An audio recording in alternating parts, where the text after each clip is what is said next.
ਸਤਿ ਸ਼੍ਰੀ ਅਕਾਲ ਜੀ and a very warm welcome to civil staff. ਬੱਚੇ ਜਿਵੇਂ ਤੁਹਾਨੂੰ ਪਤਾ ਹੈ ਕਿ ਆ ਸਿਵਲ ਸਟਾਫ ਦੁਆਰਾ ਪੰਜਾਬ ਪੀਸੀਐਸ ਮੇਨਸ ਲਈ ਆਨਸਰ ਰਾਈਟਿੰਗ ਮੋਡਿਊਲ ਸਟਾਰਟ ਕੀਤਾ ਗਿਆ, ਜਿਹਦੇ ਵਿੱਚ ਤੁਹਾਨੂੰ ਤੋਂ ਡੇਲੀ ਤੁਹਾਨੂੰ 2 ਕੁਐਸਚਨਸ ਦੇ ਆਨਸਰਸ ਦਿੱਤੇ ਜਾਂਦੇ ਨੇ ਐਂਡ ਅਗਲੇ ਦਿਨ ਉਹਨਾਂ ਹੀ 2 ਕੁਐਸਚਨਸ ਦੇ ਆਨਸਰ ਤੁਹਾਡੇ ਨਾਲ ਡਿਸਕਸ਼ਨ ਕੀਤਾ ਜਾਂਦਾ ਹੈ। ਠੀਕ ਹੈ ਨਾ। ਸੋ ਅੱਜ ਦੀ ਜਿਹੜੀ ਆਪਣੀ ਕਲਾਸ ਹੈ, so we will be discussing Punjab economy. ਉਹਦੇ ਬਾਰੇ ਆਪਾਂ 2 ਕੁਐਸਚਨ ਡਿਸਕਸ ਕਰਾਂਗੇ। ਇਹਦੇ ਜਿਹੜੇ ਕੁਐਸਚਨ ਸੀਗੇ ਉਹ ਤੁਹਾਨੂੰ ਲਾਸਟ ਕਲਾਸ ਦੇ ਵਿੱਚ ਦਿੱਤੇ ਗਏ ਸੀਗੇ। ਸੋ ਆਈ ਐਮ ਹੋਪਿੰਗ ਕਿ ਤੁਸੀਂ ਉਹਨਾਂ ਕੁਐਸਚਨਸ ਨੂੰ ਅਟੈਂਪਟ ਕੀਤਾ ਹੈ। ठीक है जी। सो जो पहला क्वेश्चन सीगा, सो दैट वाज कि जो Punjab industrial growth has lagged behind the neighbouring states like Punjab, Himachal and Haryana, analyse there reasons and suggest policy interventions. कि ਜਿਹੜੀ ਜਿਵੇਂ ਪੰਜਾਬ ਦੀ ਨੇਬਰਿੰਗ ਸਟੇਟਸ ਨੇ ਹਰਿਆਣਾ ਐਂਡ ਹਿਮਾਚਲ, ਜਿਵੇਂ ਉਹਨਾਂ ਦੀ ਇੰਡਸਟਰੀਅਲ ਗਰੋਥ ਹੋਈ ਹੈ ਉਵੇਂ ਪੰਜਾਬ ਦੀ ਨਹੀਂ ਹੋਈ ਹੈ। ਠੀਕ ਹੈ ਨਾ। ਸੋ ਰੀਜ਼ਨਸ ਕੀ ਨੇ ਐਂਡ ਸਜੈਸਟ ਕਰਨੇ ਨੇ ਕਿ ਹਾਂ ਰਿਫਾਰਮਸ ਕੀ ਹੋ ਸਕਦੇ ਨੇ। ਠੀਕ ਹੈ ਨਾ। ਸੋ ਇਹ ਬਹੁਤ ਹੀ ਐਕਸਪੈਕਟਡ ਕੁਐਸਚਨ ਹੈਗਾ ਹੀ ਆਪਣੇ ਲਈ। ਸੋ we must be prepared for such questions. ठीक है ना।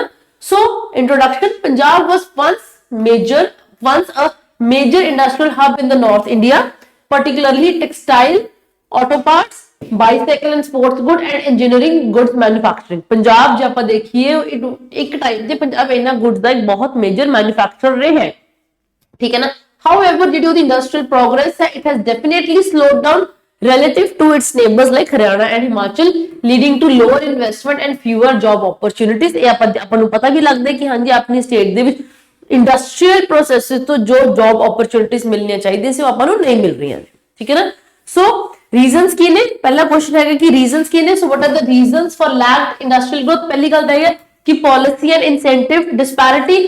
ਜਿਹੜੀਆਂ ਬਾਕੀ ਸਟੇਟਸ ਨੇ so they have offered stronger incentives and tax breaks. ਜਿਵੇਂ ਰੀਸੈਂਟਲੀ ਹਿਮਾਚਲ ਪ੍ਰਦੇਸ਼ ਦੀ ਗਵਰਨਮੈਂਟ ਨੇ 10,000 ਕਰੋੜ ਦਾ ਇੱਕ MOU ਸਾਈਨ ਕੀਤਾ ਹੈ। ਠੀਕ ਹੈ ਨਾ। ਉਹਦੀ ਜਿਹੜੀ ਇੰਡਸਟਰੀਅਲ ਪਾਲਿਸੀ ਹੈ ਜਿਹੜੀ ਹੈਗੇ ਨੇ ਸੋ ਉਹਦੇ ਵਿੱਚ ਇਹ ਫੋਕਸ ਦਿਖਦਾ ਹੈ ਕਿ ਹਾਂਜੀ ਉਹ ਆਪਣੀ ਇੰਡਸਟਰੀਅਲ ਪਾਲਿਸੀ ਦੇ ਵਿੱਚ ਆਪਣੀ ਸਟੇਟ ਦੀ ਇੰਡਸਟਰੀਅਲ ਗਰੋਥ ਨੂੰ ਪ੍ਰਮੋਟ ਕਰਨਾ ਚਾਹੁੰਦੀ ਹੈ।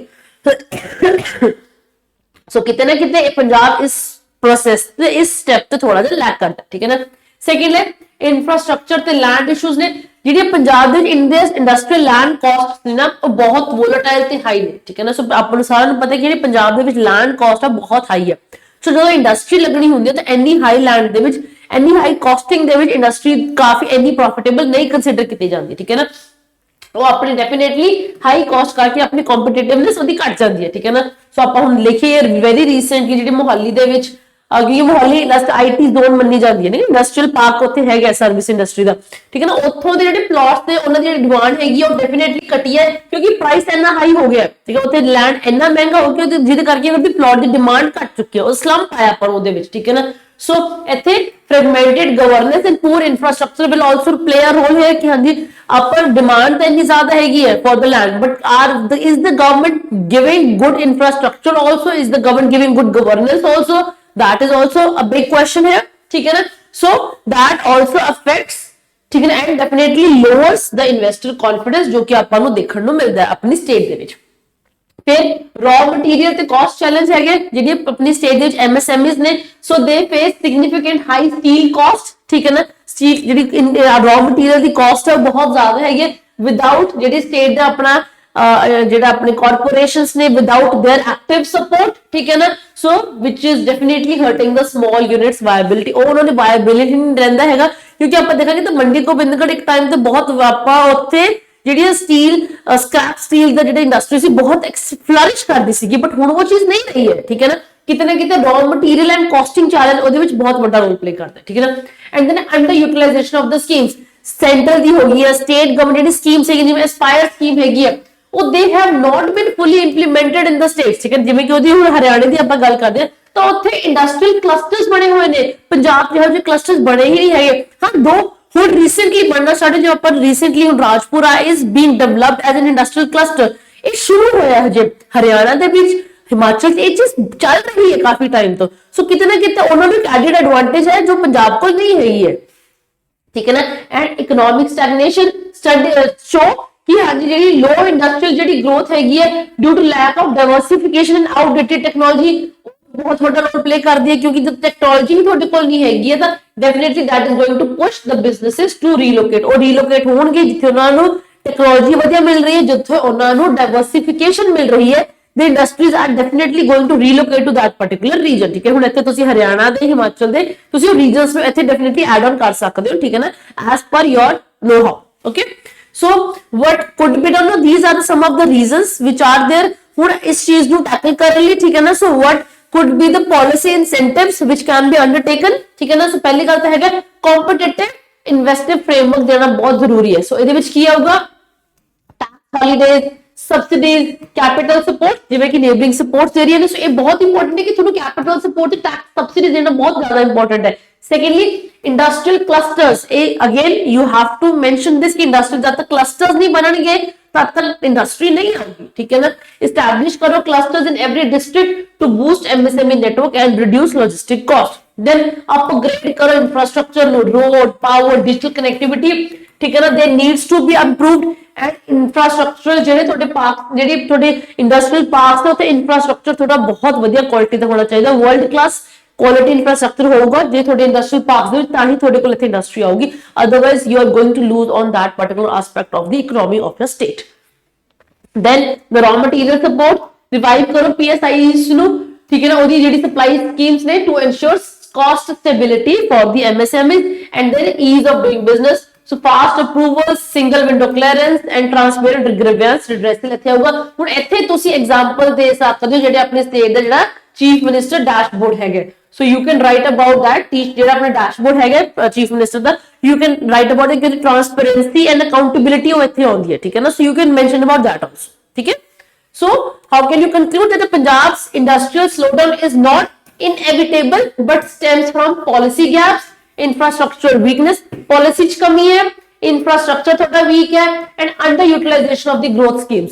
ਤੁਹਾਡੇ ਕੋਲ ਹੈਗਾ ਸਭ ਕੁਝ ਹੈ but policy, ਪਹਿਲੀ ਗੱਲ ਤਾਂ policy ਦੀ ਕਮੀ ਹੈ, policy weak ਆ ਰਹੀ ਹੈ, ਠੀਕ ਹੈ ਨਾ, ਆਪਾਂ policy ਦੇ ਉੱਪਰ ਉਹਨਾਂ ਧਿਆਨ ਨਹੀਂ ਦਿੱਤਾ। secondly infrastructure ਹੀ ਨਹੀਂ ਹੈਗਾ, policy ਬਣਾ ਵੀ ਲਓਗੇ but infrastructure ਨਹੀਂ ਹੈਗਾ ਤਾਂ that is not going to work, ਠੀਕ ਹੈ ਜੀ। ਹੁਣ infrastructure ਵੀ ਹੈਗਾ but ਜੋ already schemes ਹੈਗੀਆਂ ਨੇ, ਜੋ ਉਹਨਾਂ ਦੀ ਅੰਡਰ ਯੂਟਿਲਾਈਜੇਸ਼ਨ ਹੋ ਰਹੀ ਹੈ, ਫਿਰ ਇੰਡਸਟਰੀਅਲ ਗਰੋਥ ਨਹੀਂ ਹੋਣੀ ਹੈ, ਠੀਕ ਹੈ ਨਾ। so what should be done, targeted incentives, improved infrastructure and proactive implementation of industrial policies, the state can regain its competitiveness back and attract investment comparable to the neighboring your states। ठीक है जी, clear है जी। चल आगे चलते हैं, अगला question है, despite being one of India's most productive agricultural states, Punjab is facing agrarian distress। ये पैराडॉक्स है अपनी स्टेट का, है ना, पैराडॉक्स है ना कि हाँ जी एग्रीकल्चरल प्रोडक्टिविटी ਦੇ ਵਿੱਚ ਆਪਣੀ ਸਟੇਟ ਸਭ ਤੋਂ ਉੱਪਰ ਮੰਨੀ ਜਾਂਦੀ ਹੈ ਬਟ ਐਗਰੀਰੀਅਨ ਡਿਸਟ੍ਰੈਸ ਆਪਣੀ ਸਟੇਟ 'ਚ ਬਹੁਤ ਜ਼ਿਆਦਾ ਹੈ, ਠੀਕ ਹੈ ਨਾ। ਇਹਦੇ ਸਟਰਕਚਰਲ ਕਾਜ਼ਸ ਕੀ ਨੇ ਐਂਡ ਉਹਦੇ ਸਸਟੇਨੇਬਲ ਇਕਨੋਮਿਕ ਰਿਫਾਰਮਸ ਨੂੰ ਆਪਾਂ ਇੱਥੇ ਲਿਖਣੇ ਕਿ what are its sustainable economic reforms, because they have to be sustainable, ਉਹ ਤਾਂ ਹੀ ਲੌਂਗ ਟਰਮ ਚੱਲਣਗੇ, ਅਦਰਵਾਈਜ਼ ਨਹੀਂ ਚੱਲਣੇ, ਠੀਕ ਹੈ ਨਾ। So Punjab was once the leader of India's green revolution, contributing significant to national wheat and rice stock। However, yet agriculture की prosperity है वो stagnate होगी with rising cost, debt बढ़ गया, environmental stress create हो गया and which has ultimately led to diminishing returns, pushing farmers into the distress। So this is what is agrarian distress, थोड़ा farmer distress से चला गया, ठीक है। हुणे दे structural causes की ने, पहली गल तां monoculture, ठीक है, crop monoculture and lack of diversification, heavy reliance on wheat and paddy cycle, ठीक है ना, it limits the risk reduction and income options, ठीक है ना। however and ਇਹਦੇ ਨਾਲ ਹੋਇਆ ਕੀ ਹੈ, disincentive ਹੋਣੇ ਕਿ ਹਾਂਜੀ ਹੁਣ ਕਿਸਾਨ oil seeds ਵੱਲ ਨਹੀਂ ਜਾ ਰਹੇ ਹਨ, ਠੀਕ ਹੈ ਨਾ, ਉਹ ਨਹੀਂ ਉਹਦੇ ਵੱਲ ਜਾ ਰਹੇ ਕਿਉਂਕਿ ਉਹਨੂੰ ਪਤਾ ਕਿ MSP ਮਿਲ ਜਾਣੀ ਹੈ ਵੀਟ ਨਾ ਕਣਕ ਤੇ ਝੋਨੇ ਦੀ। ਸੋ ਡਾਈਵਰਸਿਫਿਕੇਸ਼ਨ ਹੀ ਨਹੀਂ ਹੋ ਰਹੀ ਹੈ ਗ੍ਰੇਨ ਐਂਡ ਇਹਦੇ ਕਰਕੇ ਤੁਹਾਡੀ ਲੈਂਡ ਦੀ ਪ੍ਰੋਡਕਟਿਵਿਟੀ ਘਟ ਰਹੀ ਹੈ, ਠੀਕ ਹੈ, ठीक है ना। disincentive for oilseeds and pulses, mustard area has shrunk drastically, ठीक है ना। so ਤੁਸੀਂ ਇੱਥੇ ਜੇ ਤੁਹਾਡੇ ਕੋਲ ਇਕਨੋਮਿਕ ਸਰਵੇ ਤੋਂ ਦਾ data if you have it you can definitely mention it, ਠੀਕ ਹੈ ਜੀ। ਇੱਥੇ ਤੁਸੀਂ ਪੰਜਾਬ ਦਾ ਮੈਪ ਡੈਫੀਨਿਟਲੀ ਡਰਾ ਕਰ ਸਕਦੇ ਹੋ, ਇਹਦੇ ਵਿੱਚ ਤੁਸੀਂ ਦੱਸ ਸਕਦੇ ਹੋ ਕਿ ਹਾਂਜੀ ਕਿੱਥੇ ਕਿੱਥੇ ਪਹਿਲਾਂ ਕਿੰਨਾ ਏਰੀਆ ਹੁੰਦਾ ਸੀਗਾ ਐਂਡ ਹੁਣ ਉਹ ਕਿਵੇਂ ਘਟਦਾ ਜਾ ਰਿਹਾ, ਕਿਵੇਂ ਸਾਰਾ ਏਰੀਆ ਤੁਹਾਡਾ ਵੀਟ ਐਂਡ ਪੈਡੀ ਹੀ ਲੈਣਾ ਸ਼ੁਰੂ ਕਰਤਾ, ਠੀਕ ਹੈ ਨਾ। ਐਂਡ ਕੱਲ ਆਪਾਂ ਲਾਸਟ ਕਲਾਸ ਆਪਾਂ ਪੈਡੀ ਦੀ ਗੱਲ ਕੀਤੀ ਸੀ ਕਿ 1 ਕਿਲੋ ਝੋਨਾ ਲਗਾਉਣ ਲਈ ਤੁਹਾਨੂੰ 3000 ਤੋਂ 5000 ਲੀਟਰ ਪਾਣੀ ਲੱਗਦਾ ਹੈ, ਅਗਰੇਨ ਡਿਸਟ੍ਰੈਸ ਤਾਂ ਤੁਹਾਡਾ ਆਪੇ ਆਉਂਦਾ, ਠੀਕ ਹੈ ਨਾ। ਵੈਰੀ ਲੌਜੀਕਲ ਪੁਆਇੰਟ ਹੈ, ਠੀਕ ਹੈ ਨਾ। then environmental degradation and water crisis, मैं just हुनी कह के हटी है, excessive water use for paddy led to severe groundwater depletion and soil health degradation, ठीक है जी, deterioration। फ्लड्स ने होर इस चीज ਨੂੰ ਵਰਸਨ ਕਰਤਾ, ਥ੍ਰੈਟਨਿੰਗ ਦਾ ਕ੍ਰੌਪ ਵਾਇਬਿਲਿਟੀ, ਬਿਕੋਜ਼ ਜਿਹੜੀ ਹੁਣ ਸਿਲਟ ਆ ਗਈ ਹੈ ਉਹਨੇ ਹੋਰ ਇਸ ਚੀਜ਼ ਨੂੰ ਹੋਰ ਵਲਨਰੇਬਲ ਬਣਾਤਾ ਹੈ, ਠੀਕ ਹੈ ਨਾ, ਅਗਰੇਰੀਅਨ ਡਿਸਟ੍ਰੈਸ ਨੂੰ ਹੋਰ ਵਲਨਰੇਬਲ ਬਣਾ ਚੁੱਕੀ ਹੈ ਇਸ ਚੀਜ਼ ਨੂੰ, ਠੀਕ ਹੈ।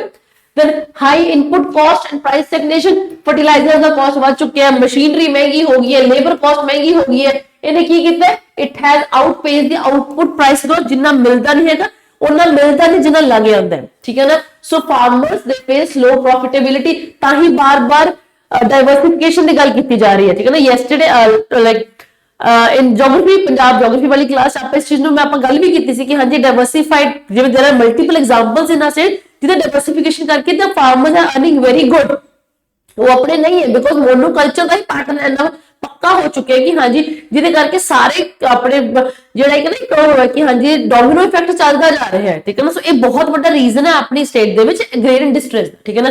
ਡੈਟ ਬਰਡਨ ਓਵਰ 80% ਆਫ ਜਿਹੜੇ ਐਗਰੀਕਲਚਰ ਹਾਊਸ ਹੋਲਡਸ ਨੇ ਆਪਣੀ ਪੰਜਾਬ ਦੇ ਵਿੱਚ ਉਹ ਕਰਜ਼ੇ ਦੇ ਅੰਦਰ ਨੇ, ਠੀਕ ਹੈ ਨਾ, ਵਿਦ ਮੈਨੀ ਅਨਏਬਲ ਟੂ ਸਰਵਿਸ देयर ਲੋਨ, ਕੋਈ ਨਹੀਂ ਕਈਆਂ ਤੋਂ ਚੁਕਾ ਵੀ ਨਹੀਂ ਪਾ ਰਿਹਾ, ਠੀਕ ਹੈ ਨਾ। ਸੋ ਇਹ ਥੋੜਾ ਇਕਨੋਮਿਕ ਸਰਵੇ ਦਾ ਡੇਟਾ ਹੈਗਾ, ਤੁਹਾਡੀ ਸਟੇਟ ਦਾ ਹੀ ਹੈ, ਨੈਸ਼ਨਲ ਗਵਰਨਮੈਂਟ ਦਾ ਤੁਹਾਨੂੰ ਨਹੀਂ ਵੀ ਆਉਂਦਾ ਨਾ, ਤੁਸੀਂ ਆਪਣੀ ਸਟੇਟ ਦਾ ਇਕਨੋਮਿਕ ਸਰਵੇ ਡੇਟਾ ਤੁਹਾਨੂੰ ਪਤਾ ਹੋਣਾ ਚਾਹੀਦਾ, ਠੀਕ ਹੈ ਨਾ।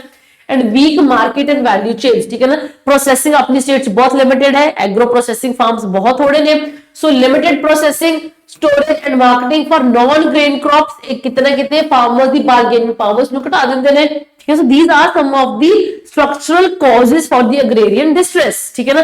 but what can be done for sustainable reforms, ਪਹਿਲੀ ਗੱਲ ਤਾਂ crop diversification ਕਰਨ ਦੀ ਲੋੜ ਹੈ, ਐਂਡ ਉਹਨਾਂ ਨੂੰ MSP support ਦੋ।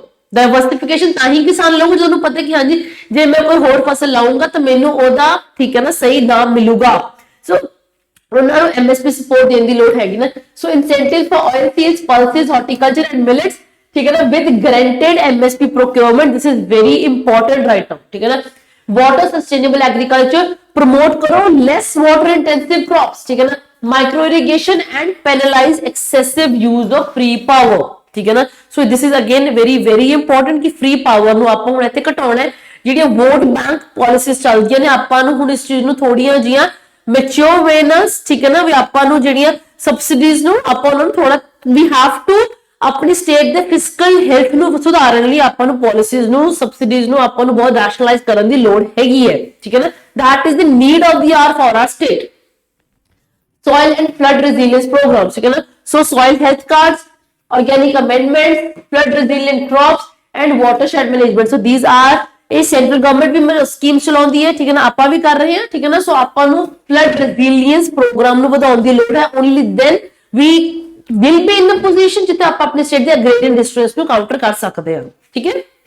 then debt relief and credit access, streamline ਕਰੋ low interest credit ਨੂੰ, crop insurance ਬਹੁਤ, ਇਹ ਤਾਂ recent flood ਦੇ ਵਿੱਚ ਇਸ ਟੌਪਿਕ ਨੂੰ ਬਹੁਤ ਜ਼ਿਆਦਾ ਇਹ ਬਹੁਤ that was the news, crop insurance ਨਹੀਂ ਹੈਗੀ ਆਪਣੇ ਪੰਜਾਬ ਦੇ ਫਾਰਮਰਸ ਦੀ, ਠੀਕ ਹੈ ਨਾ। ਸੋ crop insurance and targeted debt restructuring, ਜਿਹੜਾ debt ਹੈਗਾ ਉਹਦੀ restructuring targeted, not to the entire farming ਆਪਾਂ ਕਹਿ ਸਕਦੇ ਕਿ ਹਾਂਜੀ lot, but targeted debt restructuring, ਜਿਹੜੇ ਛੋਟੇ ਕਿਸਾਨ ਨੇ ਉਹਨਾਂ ਦੀ debt restructuring ਹੋਵੇ, ਵੱਡੇ ਤਾਂ ਚੁਕਾ ਦੇਣਗੇ, ਠੀਕ ਹੈ ਨਾ। so targeted debt restructuring is very important here. agri processing and value chain, so invest ਕਰੋ ਆਪਣੇ agro processing parks ਦੇ ਵਿੱਚ, ਠੀਕ ਹੈ ਨਾ। so food processing parks, cold chain, farmer gate markets to improve market access, ਜਦੋਂ ਤੱਕ ਕਿਸਾਨ ਨੂੰ ਮਾਰਕੀਟ ਦਾ ਐਕਸੈਸ ਨਹੀਂ ਹੈਗਾ ਉਹਦੀ ਫਸਲ ਲੈ ਕੇ ਕਿੱਥੇ ਜਾਊਗਾ, ਠੀਕ ਹੈ ਨਾ। ਸੋ ਤੁਹਾਨੂੰ ਉਹ ਮਾਰਕੀਟ ਐਕਸੈਸ ਲਿਆਉਣ ਦੀ ਲੋੜ ਹੈ ਆਪਣੇ ਫਾਰਮਰ ਦੇ ਕੋਲ, ਜਦੋਂ ਉਹ ਆ ਗਿਆ definitely the farmer is going to go in for diversification, and ਤਾਂ ਹੀ ਆਪਣੀ ਸਟੇਟ ਦਾ ਜਿਹੜਾ agrarian distress ਹੈ ਉਹ ਕਾਊਂਟਰ ਹੋਊਗਾ, ਠੀਕ ਹੈ ਨਾ।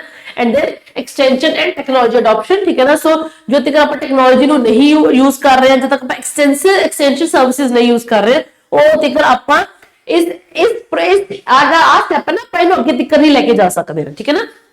ਸੋ strengthen extension services for precision farming, climate forecasting and mechanization, ठीक है ना। so again climate forecasting is again very important, ਜਿਹੜੀ ਤੁਹਾਡੀ drip irrigation है, precision agriculture है, oh that is also again going to play a very big role here in your answer, ठीक है ना।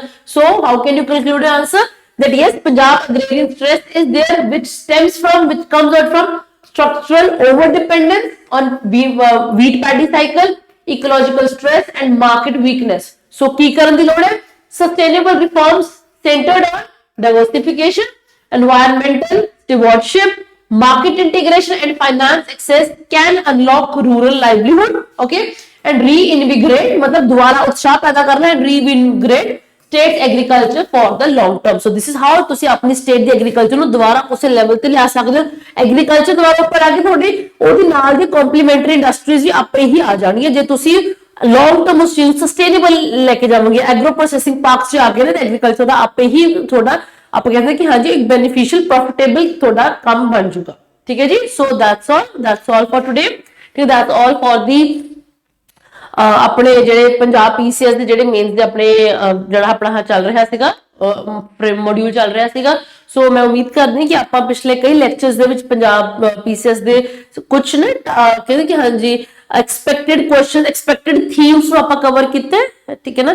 ਸੋ ਆਈ ਐਮ ਹੋਪਿੰਗ ਕਿ ਤੁਹਾਨੂੰ ਉਹਨਾਂ ਤੋਂ ਬਹੁਤ ਕੁਝ ਇਨਸਾਈਟ ਮਿਲੀ ਹੋਗੀ ਕਿ ਹਾਂਜੀ ਕਿਵੇਂ ਆਪਾਂ ਆਪਣੇ ਆਨਸਰਸ ਨੂੰ ਅਪਰੋਚ ਕਰਨਾ ਹੈ। ਜੇ ਤੁਹਾਨੂੰ ਕੋਈ ਵੀ ਡਾਊਟ ਹੈ please feel free to approach us, we are all there. ਠੀਕ ਹੈ ਨਾ। ਆਪਣੇ ਟੈਲੀਗ੍ਰਾਮ ਦੇ ਗਰੁੱਪਸ ਹੈਗੇ ਨੇ, ਉੱਥੇ ਤੁਹਾਡੀ ਡਾਇਰੈਕਟ ਟੀਚਰਸ ਨਾਲ ਵੀ ਗੱਲਬਾਤ ਹੋ ਜਾਂਦੀ ਹੁੰਦੀ ਹੈ। ਸੋ if you are having any doubt then feel free to ਠੀਕ ਹੈ ਨਾ talk to us. Till then keep studying, stay healthy and all the very best for your mains. Thank you ਜੀ and ਸਤਿ ਸ਼੍ਰੀ ਅਕਾਲ।